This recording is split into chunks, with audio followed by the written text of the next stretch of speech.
اگر ہم ذرا سیاست کی طرف چلیں، پارلیمنٹ میں جا کے دیکھیں اور ہم دیکھیں کہ لیڈنگ رول میں کون لوگ، جو لوگ ہمیں دکھائی دیتے ہیں،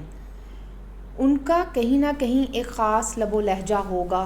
تو تب ہی سمجھا جائے گا کہ یہ لیڈنگ رول کے قابل ہے۔ صرف لب و لہجے کی بات نہیں ہے، خاص لباس، خاص طرح کے انداز کے ساتھ، اور رنگت کا بھی شمار اس کے اندر آتا ہے۔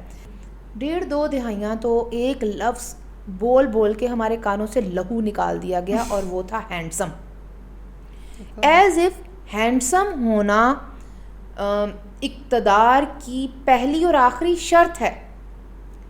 یہی ایک چیز ہوگی تو آپ اقتدار کے قابل ہیں۔ دیکھیں، ایک شخص کو آپ ہینڈسم کہہ کر بیچ رہے ہیں، اور ایک شخص کو اگر وہ کوئی کام کر بھی رہا ہے تو آپ کہیں گے کہ یہ گولو سا ہے،